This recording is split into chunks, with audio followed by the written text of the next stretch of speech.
Good morning everyone. Welcome to our YouTube channel Success Era. शिक्षक नियोजन से जितने भी अपडेट होता है मैं कोशिश करती हूँ मैं अपने चैनल के माध्यम से आप सभी के लिए लेकर आऊँ। फिर आज एक अपडेट मिली है जिसे मैं आप लोगों को लेकर आ रही हूँ और कुछ और भी बातें जो इस वीडियो में आपकी बातें हमारे साथ। काउंसलिंग की प्रक्रिया नए सिरे से होगी, तय बनी कमेटी। जब पटना की गर्दनीबाग में हम सभी आंदोलन कर रहे थे तब हमें आश्वासन मिला कि जल्द ही काउंसलिंग का डेट आएगा और शेड्यूल जारी कर दिया जाएगा। ये प्रक्रिया सिर्फ और सिर्फ लोगों को शांत कराने के लिए था और कुछ नहीं। गवर्नमेंट चाह नहीं रही है बहाली करना, अगर वो चाहती तो अभी तक सारा काम कर चुकी होती।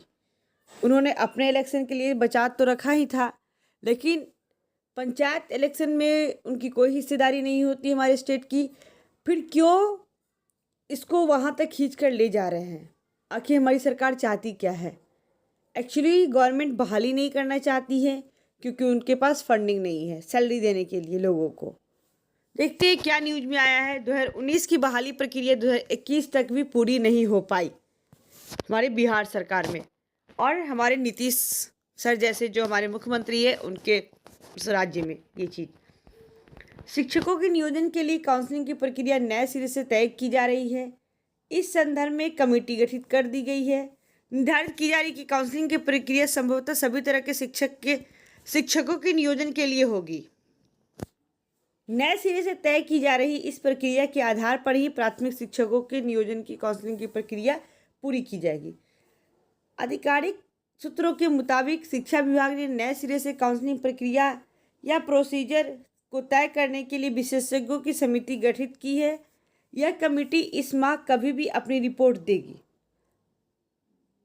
कभी भी, यानी गवर्नमेंट बाध्य नहीं है अपनी रिपोर्ट देने के लिए, या गवर्नमेंट रिपोर्ट देना नहीं चाहती है। लोगों को आश्वासन दिए हुए एक आश्वासन का एक टाइम होता है। जब भी गवर्नमेंट टाइम निकालती है कि अब नियोजन प्रक्रिया पूर्ण होगी, तब वो टाइम फेल होता है। और ऐसे कितनों टाइम, इवन अगस्त 2019 से जो टाइम दिया गवर्नमेंट ने, अभी तक उसमें कितने सारे टाइम सफल हुए और कितने फेल हुए, इससे हम सभी रूबरू हैं। इसलिए गवर्नमेंट की किसी झांसे में नहीं आना है। हम लोगों ने ट्विटर कैंपेन भी चलाया, ट्रेंड भी कराया, लेकिन गवर्नमेंट पे कोई असर तक नहीं पड़ रहा है। दरअसल विभाग चाहता है कि शिक्षकों के नियोजन के लिए काउंसलिंग प्रक्रिया पूरी तरह पारदर्शी होनी चाहिए। गवर्नमेंट खुद पारदर्शी बरते, प्रक्रिया तो हो ही जाएगी पारदर्शी। वो कहते कुछ है हमारी सरकार और करती कुछ है। दरअसल वर्तमान प्रक्रिया में काउंसलिंग की प्रक्रिया में कई जगह पारदर्शिता का अभाव है। इसको लेकर अक्सर सवाल उठते हैं। खास तौर पे पंचायती राज की नियोजन इकाइयों के रवैयों को लेकर के शिक्षा विभाग काफ़ी आशंकित है। पिछली बार नियोजन में काउंसलिंग और दस्तावेजों में की गई हेरफेर के हजारों उदाहरण सामने हैं। बिल्कुल, ये चीज़ तो जब गवर्नमेंट को इतनी ज़्यादा परेशानी है पंचायती राज में, पंचायती तौर पे जो बहाली हो रही है, तो गवर्नमेंट जब कह रही थी कि ऑनलाइन लिंक जारी होगा, उस पर डॉक्यूमेंट वेरिफिकेशन होगा, आप लिंक जारी कर दो, उस पर क्या करो ना, सारे के डॉक्यूमेंट्स अपलोड करने का एक टाइम दे दो, और उनके नियरेस्ट उनको भी ऑप्शन दे दो ना कि हाँ आप डिस्ट्रिक्ट सेलेक्ट करो या फिर ब्लॉक सेलेक्ट करो। वो अपने सीट के अकॉर्डिंग और अपने योग्यता के अकॉर्डिंग जिस सब्जेक्ट से है, जिस ब्लॉक में वैकेंसी है, जिस डिस्ट्रिक्ट में वैकेंसी है, उसको सेलेक्ट कर लेंगे और उनके मार्क्स पे आप उनके नाम पे स्कूल अलर्ट कर दो। ऐसे आपको ये आसानी होगी कि आप अपना डॉक्यूमेंट्स भी वेरीफाई हो जाएगा ऑनलाइन स्कैन करके, और आपको सुविधा भी होगी। तो ये चीज़ गवर्नमेंट कर नहीं रही, सिर्फ झांसा दे रही कि ऑनलाइन लिंक जारी होगा। रंजीत सर की ईटीवी भारत में जो आपने न्यूज़ देखा था, उसमें उन्होंने लाइव कहा था कि एक लिंक जारी होगा जिसमें सारे डॉक्यूमेंट्स को अपलोड करके वेरीफाई किया जाएगा, उसके बाद बहाली प्रक्रिया पूर्ण की जाएगी। लेकिन ऐसा अभी तक नहीं हुआ। क्यों नहीं हुआ? क्योंकि गवर्नमेंट किसी भी तरीके से नहीं चाहती है कि ये बहाली पूर्ण हो। अगर बहाली पूर्ण हो जाती है, स्कूल अभी खुली नहीं है, लोगों को सैलरी देनी होगी, तो बिना बिठाए बिना काम किए गवर्नमेंट के ऊपर एक एक्सपेंस आ जाएगा, जो कि गवर्नमेंट नहीं चाहती है। उनका किसी भी तरीके से अगर देखा जाए तो मकसद एक ही है कि स्कूल खुले और उसके बाद घींच तिर के 1-2 साल और लगा दूँ, उसके बाद मैं बहाली करूँ। तो इस तरीके से नहीं चलेगा, सरकार को अपनी रवैया बदलना पड़ेगा।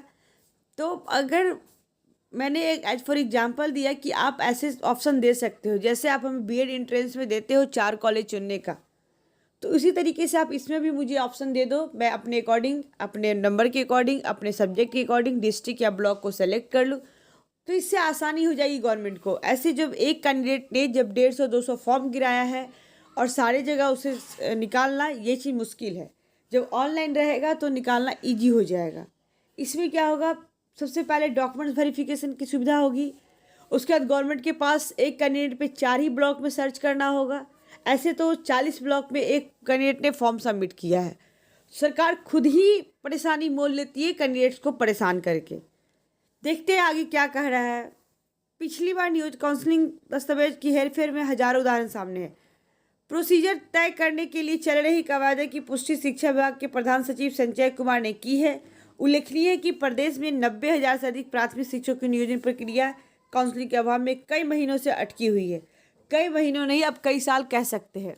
19 से 20, 20 से 21 अप्रोक्स मैं इसे बोलूँ तो आप इसे 18 में नोटिफिकेशन आई, 18 दिसंबर में। उसके बाद 19 में वैकेंसी आई।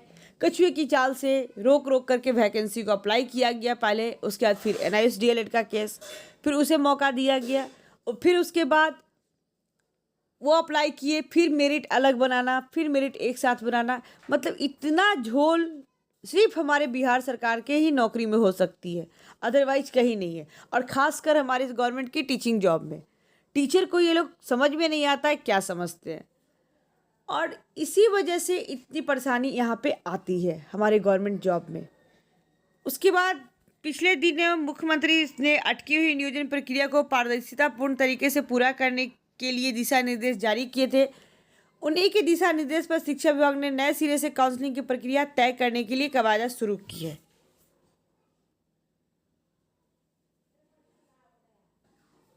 गवर्नमेंट बहुत सारी प्रक्रिया शुरू करती है और बहुत सारी प्रक्रिया को पूर्ण भी करती है, लेकिन एक भी प्रक्रिया अगर टीचर नियोजन का जो है अगर उसको देखा जाए तो अभी तक कंप्लीट नहीं हुई। एक छोटा से छोटा ले लेते हैं लोग, फाइनल मेरिट लिस्ट को बनाने को लेकर त्रुटि निवारण में लोगों को कितनी परेशानी हुई, कितने लोगों ने जाकर त्रुटि का निवारण किया है, एप्लीकेशन दिया है, लेकिन जब फिर से मेरिट लिस्ट अपलोड हुई है तो उसमें कोई सुधार नहीं है। आप तमाशा कर रहे हो हम लोगों के साथ, क्या समझ रहे हो हम लोगों को? बेरोजगार बैठे इसलिए इतना भाव दे रहे इस जॉब को। बहुत सारे लोगों ने तो इस सेक्शन को ही छोड़ दिया है कि नहीं अब मुझे टीचर बनना ही नहीं है। 2 साल 2.5 साल इंतजार कर लोग अपनी पूरी ज़िंदगी लगा देते हैं, बीएड करते हैं, फिर सीटेट करते हैं, फिर फॉर्म को सबमिट करते हैं, फॉर्म में इतना सारा एक्सपेंस। और जब त्रुटि निवारण का ऑनलाइन लिंक भी हुआ, ऑनलाइन भी लोगों ने किया, उसके बाद जब ब्लॉक का जब मेरिट आया और जब उसे चेक किया गया तो उसमें किसी तरह का कोई निवारण नहीं किया है त्रुटि का। आप खुद अगर आप किसी चीज़ पे कंप्लेन किया है तो आप उसे चेक कर सकते हो।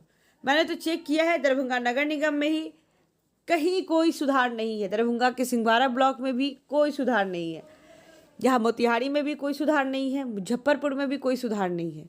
तो आखिर क्यों ये तमाशा की लिंक आ गई है? आप अपने त्रुटि का निवारण हो चुका है, फाइनल मेरिट लिस्ट आ गया है, यहाँ तक कि कैटेगरीज वाइज भी मेरिट लिस्ट नहीं डाला गया है। लोगों को कैसे पता? अगर एक ब्लॉक में मानते हैं जनरल 25 सीट है, OBC 45 है, ST SC 22 है, इस तरीके से सीट है और आपने एक साथ फॉर्म को मेरिट को अपलोड कर दिया गया है, तो लोग उसमें अपने पोजीशन को कैसे मान पाएंगे कि 20 सीट के अंदर हम आ रहे हैं कि नहीं आ रहे? उनका पोजीशन 200 पे है, तो आपने जनरल, SC ST बॉयज मतलब हर चीज़ को इंक्लूड करके मेरिट बस सिर्फ डाटा एक एंट्री करके अपलोड कर दिया गया। तो कहाँ से सुविधा दी जा रही है हम लोगों को अपने ही मेरिट को पहचानने में? कोई सुविधा नहीं है। और बस ये चीज़ बरगलाया जा रहा है लोगों को कि काउंसलिंग की प्रक्रिया हो रही है, अब होगी। गवर्नमेंट बिल्कुल नहीं चाहती है इस काउंसलिंग को पूरा कराया जाए। अब क्यों नहीं चाहती है? गवर्नमेंट के एजेंडे में क्या है? तो इसलिए अब गवर्नमेंट के रवैये को देखना है हमें। देखते हुए जो किया जाए, कोर कमेटी जो भी हमारे जो टीम लोग वर्क कर रहे हैं उन्हीं के अकॉर्डिंग काम करने से, कुछ गवर्नमेंट के एंगेज करने से ही कुछ फ़ायदा होने को है। तो thanks for watching this video. Thank you दोस्तों। फिर मैं अपडेट लाने की कोशिश करूँगी। ये हमारी मन की बात थी जो मैंने आप लोगों से शेयर की। बहुत बहुत धन्यवाद दोस्तों। इस वीडियो को शेयर करें, इस चैनल से जुड़े रहें और इसे लाइक करें, सब्सक्राइब करें, शेयर करना बिल्कुल ना भूलें। Thank you.